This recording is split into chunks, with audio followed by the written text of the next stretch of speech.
The voicemail came in at 11:47 on a Tuesday night, and I didn't hear it until the next morning because I'd fallen asleep at my desk again. "Sweetie, it's Mom. Your father and I were thinking, Becca's bachelorette weekend in Charleston is coming up and we're a little short this month.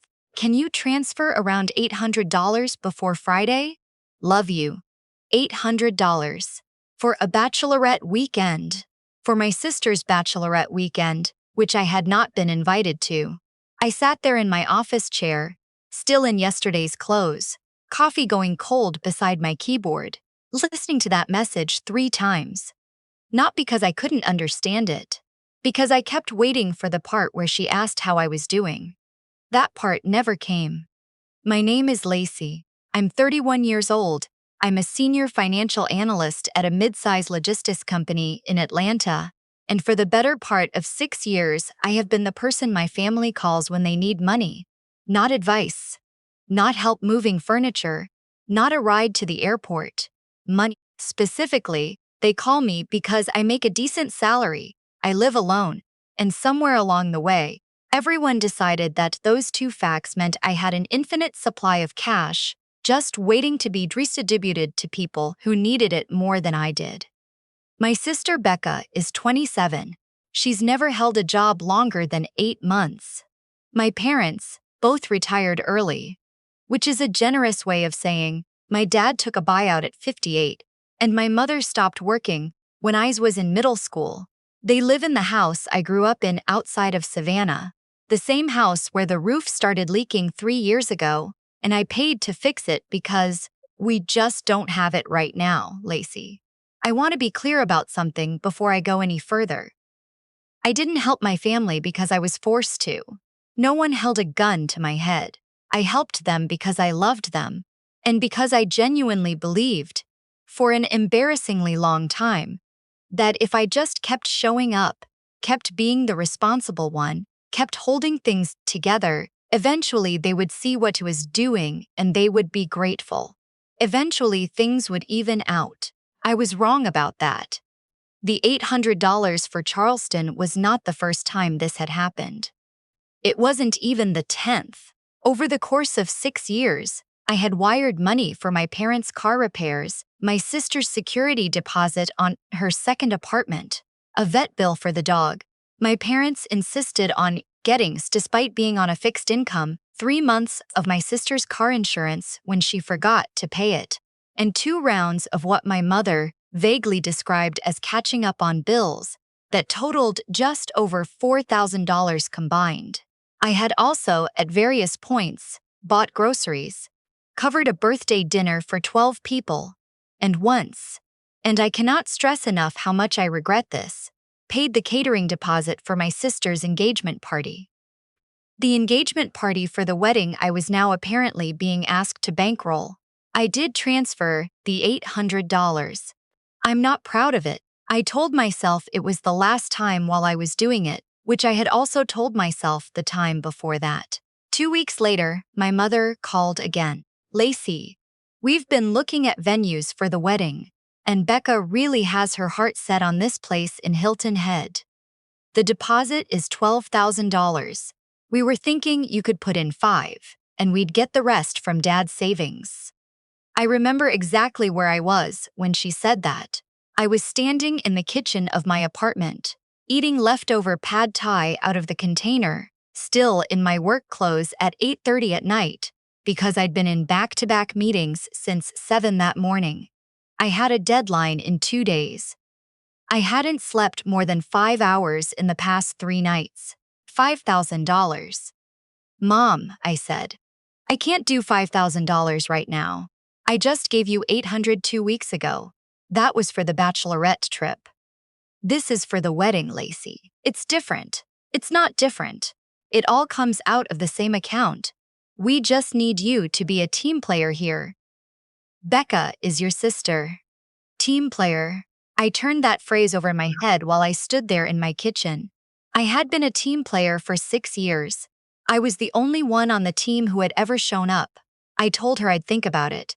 That was my version of saying no. At the time, "I'll think about it. I'll see what I can do. Let me check my budget. What it actually meant was, I am not going to say yes to this, but I also do not have the spine to say no out loud, so I am going to stall until you either forget or I find a reason to give in. My mother did not forget. She called again 3 days later. Then my sister called. Then my dad sent a text that said only, "Your mother mentioned the wedding situation would mean a lot to us," which was more words than he'd texted me in the previous 6 months combined. I gave them 3,000, not 5 but 3. I told myself this was a boundary. The thing about working the kind of job I work is that no one on the outside can tell when you're running on fumes. I am good at my job. I have been good at my job since the day I started, and over the years that competence has become a kind of trap. The better I am, the more gets put on my plate, and the more that's on my plate, the less time I have to actually recover between crises. By the time the wedding venue deposit drama happened, I was already running a deficit I didn't fully understand. Not financially, personally. I was tired in a way that sleep wasn't fixing. My doctor had mentioned my blood pressure at my last checkup. I'd brushed it off. I was 31. I ran 3 times a week when I could find the time, which lately meant once, maybe twice. I skipped breakfast most days. I ate lunch at my desk. I drank too much coffee and not enough water, and I had started waking up at 3 in the morning with my heart pounding over nothing in particular. I told myself I was fine. People are fine all the time. Busy doesn't mean broken. The venue deposit went through in March.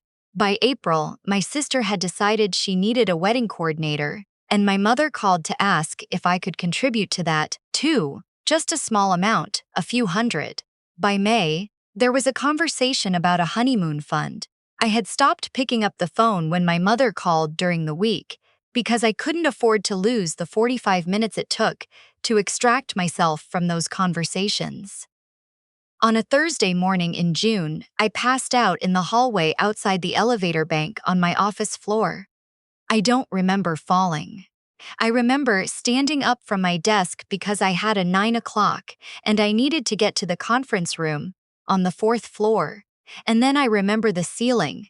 And then I remember a face I didn't recognize. He's looking down at me, asking if I could hear her. There were other people. Someone was on the phone. I heard the word ambulance and thought, very clearly and stupidly, I don't have time for this. I had a transient ischemic attack. A TIA, they call it a mini-stroke, which sounds minor and is not. My blood pressure had been sitting at dangerous levels for longer than I knew, made worse by the chronic sleep deprivation, the stress, the skipped meals. The ER doctor told me I was a significant event waiting to happen and recommended I be admitted for monitoring. I was. I spent 3 days in the hospital and then 2 more in a step-down unit while they adjusted my medication and ran tests and made sure I hadn't done any lasting damage to myself.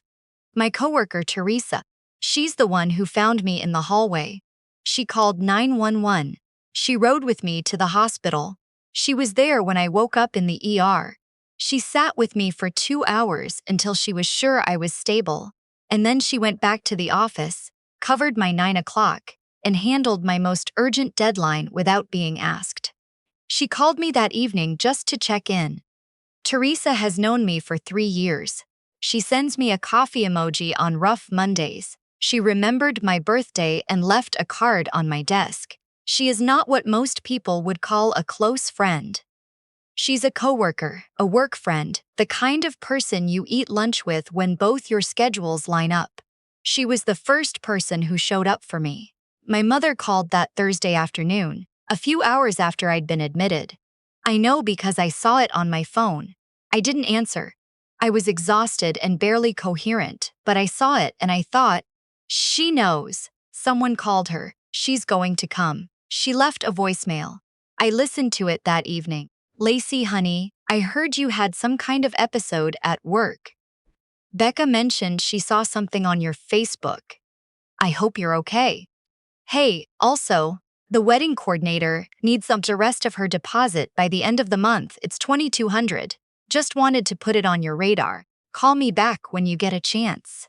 I listened to that voicemail 3 times, same as the first one. My parents did not come to the hospital. My sister did not come to the hospital. I found this out gradually, in the way you discover things when you're lying in a hospital bed with a lot of a time to think. You wait for someone to walk through the door, and when they don't, you eventually stop waiting. And then you start to understand something you probably should have understood much earlier. On day 2, one of the nurses, a woman probably in her 50s with reading glasses pushed up on her forehead, told me I had a visitor, and I sat up in bed faster than I should have. My head swam a little. I steadied myself. It was my manager, Doug. He stood in the doorway, holding a paper bag from the deli across the street from our office, looking slightly uncomfortable in the way that middle-aged men sometimes do in hospital rooms, like they're not sure where to put their hands. "I brought a turkey sandwich," he said, "and some of those kettle chips you always eat at your desk." "I didn't know what else to get," I cried. "Just a little," and I turned my face away so he wouldn't see, but I cried. Because it was a turkey sandwich and kettle chips, and because he had driven across town on a Wednesday afternoon to bring them, and because no one in my family had called to say they were coming. Doug stayed for 40 minutes. He told me my job was not going anywhere, that Teresa and the rest of the team had things covered, and that I was not to look at my email until I was discharged. He said this with the specific gravity of a man who means what he says, and I believed him. On day 3, Teresa came again, this time with a tote bag that had a book, a phone charger, because mine was at my apartment, 2 magazines she'd grabbed from the drugstore, and a container of soup from the Vietnamese place near our building that she knew I liked. She sat with me for an hour. We talked about everything except work. She made me laugh twice, which I hadn't expected. My parents called on day 4, together, on speakerphone. My mother's voice was bright and slightly impatient, the way it gets when she's working up to asking for something. "How are you feeling? You doing better?" "I'm okay," I said. "They're monitoring my blood pressure. I might be here another day." "Oh, the whole week? Goodness." A pause. "Well, listen. Your father and I were thinking, now that things have calmed down a little, Becca's wedding is in September, and we still need to sort out the catering balance." "Mom, I know, but it's time sensitive." "Mom." I had a mini-stroke. Silence. "We know, honey. We just thought." I collapsed at work. "I've been in the hospital for 4 days. You haven't been here." My father's voice, quieter. "We didn't want to overwhelm you." I let that sit there for a second. I didn't trust myself to respond to it with any kind of grace, so I just said I was tired and I needed to sleep, and I ended the call. They didn't come. Not that day, not the next. When I was discharged on day 5, I took an Uber home. I want to tell you that I spent the next few weeks in a clarity of purpose, that I came home from the hospital and immediately cut ties and rewrote my life and never looked back. That's the version of this story that feels satisfying. I know. That's what everyone always wants. The moment where the protagonist finally grows a spine, delivers a devastating monologue, and walks away. That is not what happened. What happened was I came home and I slept for 14 hours. And when I woke up, I stared at the ceiling of my apartment for a long time. I thought about the sandwich Doug brought. I thought about Teresa's soup. I thought about the voicemail about the wedding coordinator deposit. I thought about the 6 years of transfers and the blood pressure medication I now needed to take every morning. And the neurologist follow-up I had scheduled for the following month. I did not transfer any money for the catering balance. My mother called twice. My sister texted. "Mom said you're being weird. Are you okay?" I read it and set my phone down. I went to see my doctor. I went to my neurologist. I started actually eating breakfast. I went to bed before midnight. I went to therapy, not because I'd been planning to, but because my neurologist mentioned that chronic stress was a significant factor in my case and strongly suggested I talk to someone. And for once in my life, I did what a medical professional told me to do without putting it off. My therapist asked me, in our second session, to describe my relationship with my family. I talked for 40 minutes without stopping. She didn't say much. At the end, she said, "When was the last time one of them asked how you were doing and stayed on the line long enough to hear the answer?" I couldn't remember. It was around this time, about 6 weeks after the hospital, when I had gone completely quiet with my family and was trying to figure out who I actually was when I wasn't busy holding everyone else together, that I got a letter. Not an email, an actual letter, handwritten, in an envelope addressed to me at my apartment with a return address I didn't recognize. A street in Decatur, Georgia, 20 minutes from where I lived. I almost didn't open it. It looked like junk mail at first, or some kind of formal notice. But the handwriting on the envelope was careful and deliberate. The kind of handwriting that belongs to someone who learned it before everything was typed. The letter was 2 pages. The man who wrote it said his name was Howard Finch. He said he had been trying to find the right way to reach out for a very long time, and that he hoped I would read this with an open mind before deciding how to respond. He said he was my biological father. He said he had known about me since before I was born. He said he and my mother had a relationship when they were both 23, that she had gotten pregnant, and that he had wanted to be involved. He said my mother had cut contact, moved away, married my father, the man I grew up calling Dad, within the year, and that he had been told, firmly and repeatedly, that I was not to know about him. He said he had respected that, mostly. He said he had done some things he wasn't proud of. He'd found out where we lived when I was a child and driven past the house a few times just to see that I was okay. He'd found my college graduation announcement in a local paper and cut it out. He'd found me on LinkedIn when I started my career and had written and deleted about 15 messages over the years. He said what finally made him write the letter was a phone call from a woman who worked with me. "Teresa," he said, though he didn't use her name. He said, "A colleague of yours."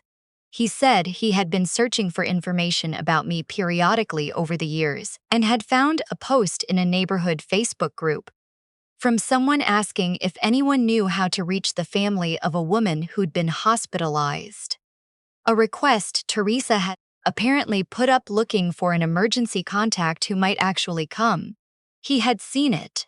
He said he almost called the hospital. He said he sat in his car outside the hospital for an hour the night I was admitted and couldn't make himself go in. He said he was sorry for a lot of things. He said he understood if I never wanted to hear from him again. He included his phone number. I read that letter 4 times. Then, I set it on my kitchen table and made coffee and sat across from it like it was a person. I thought about a lot of things in the weeks after that letter arrived. I thought about my mother's voice in all those phone calls, the specific way she had of steering every conversation back toward what she needed, the way she'd never once asked what I wanted to do with my life, or how I was sleeping or whether I was happy. I thought about the man I'd grown up calling Dad, who was not unkind but had always seemed slightly distant from me, in a way I'd never fully been able to articulate, a way that now, for the first time, had a possible explanation. I thought about the 6 years of transfers. I thought about collapsing in a hallway at 31 because I had been so busy being useful to people who never once showed up that I had let my own body fall apart. I called Howard Finch on a Sunday afternoon in October. My hands were steady, which surprised me. He answered on the second ring. His voice was low and careful, the way you speak to someone you're afraid of startling. We talked for 2 hours. He told me about himself. He was 60 now. He'd been married for 22 years. He had 2 adult sons who knew about me. He was a high school history teacher, which I found unexpectedly funny, given that I had always been the history nerd in my family.